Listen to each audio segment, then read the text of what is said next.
Communication is a core skill of leadership. When it works, teams move with speed and confidence. When it fails, progress slows, frustration grows, and execution breaks down. There are only two outcomes when it comes to communication. It is either effective or it is not. Effective communication means the person receiving the message understands it well enough to act.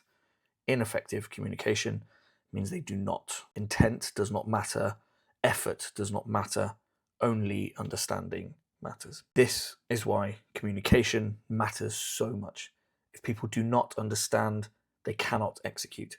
And if they cannot execute, the mission suffers. In theory, this sounds straightforward. In practice, it is one of the hardest skills for leaders to master. The first barrier is assumption. The most damaging obstacle to clear communication is the belief that we are already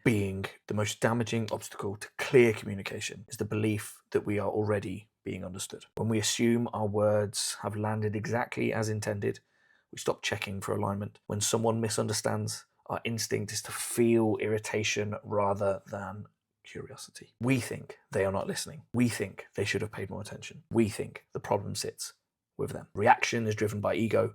If we are unwilling to accept that our communication may have been unclear, we will never improve it. Effective communication starts with humility. If the goal is understanding, then the only measure that matters is whether understanding exists. When it does not, the responsibility sits with the communicator to adapt. The second barrier is complexity. People cannot execute what they do not understand. Complexity creates confusion, and confusion kills ownership. Leaders often overestimate how much information others need. Plans grow layered, messages become crowded, context overwhelms clarity. Simplicity matters. Clear communication strips a message down to what it is essential. It defines the goal, the priority, and the outcome. When a plan is simple, people can judge their own actions against it. When a plan is complex, hesitation follows, initiative fades, and accountability weakens. If people are unclear, they will wait. And waiting is often mislabeled as resistance when it is really confusion. The third barrier is confrontation. When people do not understand, they often respond in ways that create friction rather than clarity. This is rarely intentional.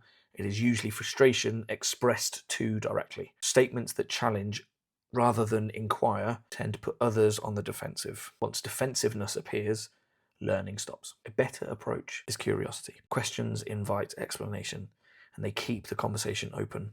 They allow clarification without blame. When the goal is understanding, the tone matters as much as the content. Communication improves when people seek understanding rather than validation. The fourth barrier is talking more than listening. Many leaders believe communication improves by saying things more clearly or more forcefully. Often the opposite is true. Listening is how alignment is tested. When people ask questions, their questions reveal where the message broke down. When people repeat information back, gaps become visible. This is not a challenge to authority, it is a test of clear communication. A readback is a simple tool. Ask someone to explain the plan in their own words. Listen carefully. Their response tells you whether communication was effective. Good communicators talk less than they think they should. They listen more than they feel comfortable with. Ownership ties it all together. When communication fails, the easiest response is blame. The most effective response is ownership. Leaders who take responsibility for clear communication create teams that move faster and with less friction. They adjust how they communicate,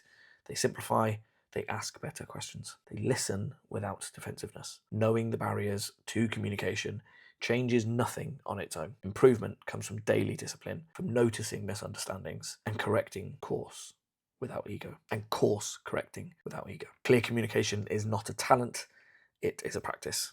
And like all leadership practices, it improves when leaders are willing to own the outcome and do the work to get better.